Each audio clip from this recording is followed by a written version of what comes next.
Baiklah, apa sudah terlihat? Hasil pemeriksaan fisik dan laboratorium. Pemeriksaan fisik. Yang pertama, tingkat kesadaran.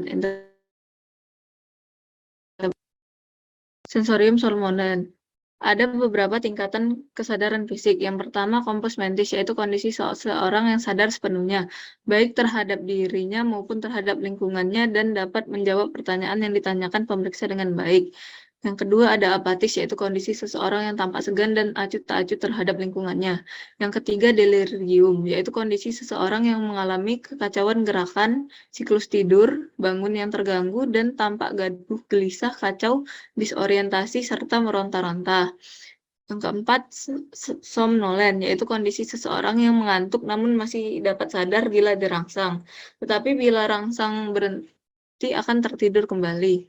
Sopor, yaitu kondisi seseorang yang mengantuk yang dalam namun masih dapat dibangunkan dengan rangsang yang kuat. Misalnya rangsang nyeri tetapi tidak terbangun sempurna dan tidak dapat menjawab pertanyaan dengan baik. Yang keempat, yang F semikoma, yaitu penurunan kesadaran yang tidak memberikan respon terhadap pertanyaan, tidak dapat dibangunkan sama sekali, respon terhadap rangsang nyeri hanya sedikit, tetapi refleks kornea dan pupil masih baik.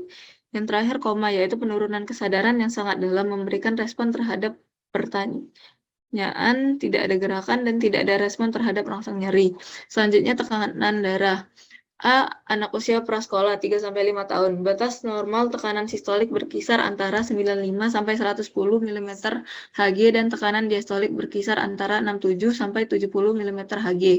B. Anak usia sekolah 6-13 tahun. Batas normal tekanan sistolik berkisar antara 97 sampai 112 mm Hg dan tekanan diastolik berkisar antara 57 sampai 71 mm Hg.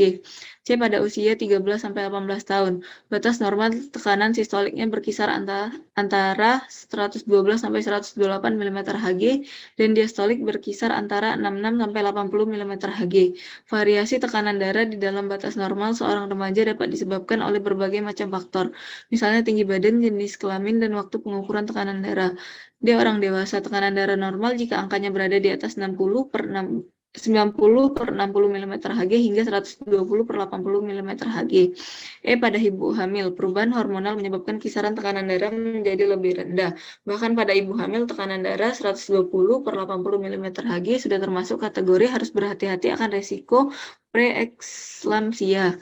Usia lansia kurang dari 150 mm Hg untuk tekanan sistolik dan kurang dari 90 mm Hg untuk tekanan diastolik. Hal ini disebabkan pembuluh darah pada lansia cenderung lebih kaku, sehingga jantung memerlukan tekanan lebih tinggi untuk memompa darah ke seluruh tubuh. Denyut nadi. Bayi sampai usia 1 tahun 100 sampai 160 kali per menit. Anak usia 1 sampai 10 tahun 70 sampai 120 kali per menit, anak usia 11 sampai 17 tahun 60 sampai 100 kali per menit, orang dewasa 60 sampai 100 kali per menit. Laju pernapasan. Laju pernapasan normal untuk orang dewasa saat istirahat adalah 12 sampai 20 kali per menit. Tingkat pernapasan di bawah 12 atau lebih dari 25 napas per menit saat istirahat dianggap abnormal. Di antara kondisi yang dapat mengubah tingkat pernapasan normal adalah asma, kecemasan, pneumonia, gagal jantung kongesif, penyakit paru-paru, penggunaan narkotika, atau overdosis obat.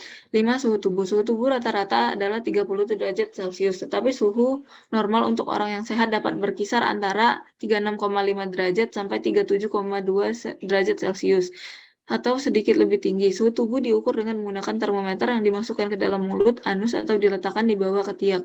Suhu tubuh juga dapat diukur dengan termometer khusus yang dimasukkan ke dalam liang telinga. Suhu dapat bervariasi karena faktor selain penyakit atau infeksi, stres, dehidrasi, olahraga, berada di lingkungan yang panas atau dingin, minum minuman panas atau dingin, dan gangguan tiroid yang dapat mempengaruhi suhu tubuh. Berikut adalah tabelnya. Selanjutnya, 6. Akral dingin. Sirkulasi darah yang tidak optimal menjadi penyebab paling umum seseorang mengalami telapak kaki dingin. Pada kondisi ini, darah yang membawa panas tubuh kesulitan mengalir sampai ke kaki, sehingga telapak kaki terasa dingin. Sirkulasi buruk dapat terjadi akibat gangguan kerja jantung, sehingga mengalami kesulitan menyalurkan darah ke seluruh tubuh meski sudah berupaya keras. Selain itu, sirkulasi darah yang kurang baik juga bisa dipengaruhi oleh gaya hidup yang buruk seperti kebiasaan merokok. Selanjutnya, pemeriksaan laboratorium. Dari publikasi Kementerian Kesehatan, jumlah kadar gula darah normal dibedakan menjadi berikut. A. Gula darah sewaktu tanpa puasa adalah kurang dari 200 mg per dl. B. Gula darah puasa adalah kurang dari 126 mg per dl.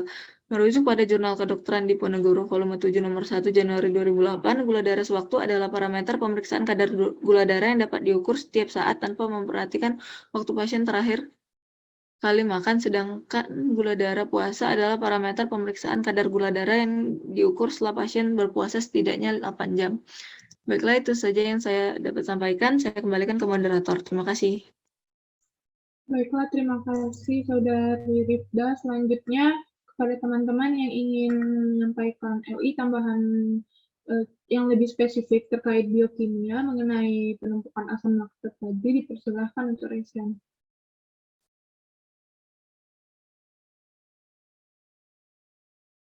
Baiklah, pada Saudari Andita dipersilahkan. Baik, terima kasih atas kesempatannya moderator. Sebenarnya kemarin saya buat learning issue ini tuh agak masih bingung juga, dan nggak saya masukin ke LI saya karena nggak masuk di anual saya, jadi cuma catatan sedikit aja gitu. Siklus, jadi tentang siklus Cori. Jadi kan siklus Cori itu siklus energi yang dibentuk antara lintasan yang menghasilkan 3 senyawa, yaitu asam laktat, asam pirufat, dan alanin. Dengan lintasan gluconeogenesis.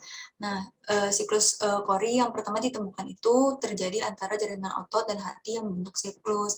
Asam laktat yang disintesis oleh sel otot di lintasan glikolisis akan diserap oleh hati dan akan diubah menjadi glukosa. Sekresi glukosa oleh hati pada lintasan gluconeogenesis kemudian diserap oleh sel otot untuk diubah kembali menjadi asam laktat.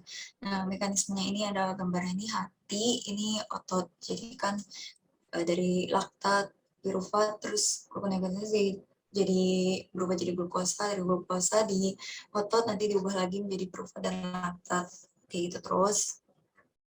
Nah, dalam setiap sel, kedua lintasan, gluconeogenesis dan glukolisis berada dalam koordinasi sedemikian rupa, sehingga salah satu lintasan akan relatif tidak aktif, pada saat lintasan yang lain menjadi sangat aktif. Jika kedua lintasan melakukan aktivitas tinggi pada saat yang bersamaan, hasil akhir akan berupa hidrolisis terhadap 2 ATP dan 2 GTP untuk tiap siklus reaksi. Namun, sejumlah enzim dengan kadar dan aktivitas yang berbeda dari tiap lintasan dikendalikan agar hal tersebut tidak terjadi. Jadi laju lintasan glikolisis ini juga kan ditentukan oleh darah. Nah, kalau gluconeogenesis itu ditentukan oleh asam laktat. Jadi sehingga lintasan glikolisis dalam satu sel akan berpasangan dengan lintasan gluconeogenesis dalam sel lain melalui mediasi plasma darah yang membentuk satu siklus, disebut siklus Cori. Nah, siklus Cori ini biasanya terjadi antara sel otot lurik dan organ hati. Terus karena otot lurik itu pada saat berkontraksi akan mendifusikan asam laktat dan asam pirufat keluar dari sirkulasi darah. Asam laktat lebih banyak disekresi oleh karena rasio dari NADH dan NAD+ itu saat kontraksi otot akan mengubah sebagian asam pirufat menjadi asam laktat. Nah, asam laktat ini akan berdifusi masuk ke hati, terus karena dari rasio NADH dan NAD+ yang rendah tadi itu, untuk dioksidasi menjadi asam pirufat dan kemudian dikonversi menjadi glukosa. Terus pembentukan sistem laktatnya belum dirapiin. Terus kadar laktat yang tinggi ini ketika produksi lebih tinggi dari eliminasi, ketika kapasitas eliminasi menurun atau lebih sering keduanya terjadi secara bersamaan. Glukosa itu dibentuk dari sebagian gliserol lemak dan senyawa glukogenik yang dapat dalam 2 kategori. Next. Nah, pada dalam keadaan hipoksia kan glikogen akan diubah menjadi glukosa, terus glukosa itu akan diubah menjadi laktat.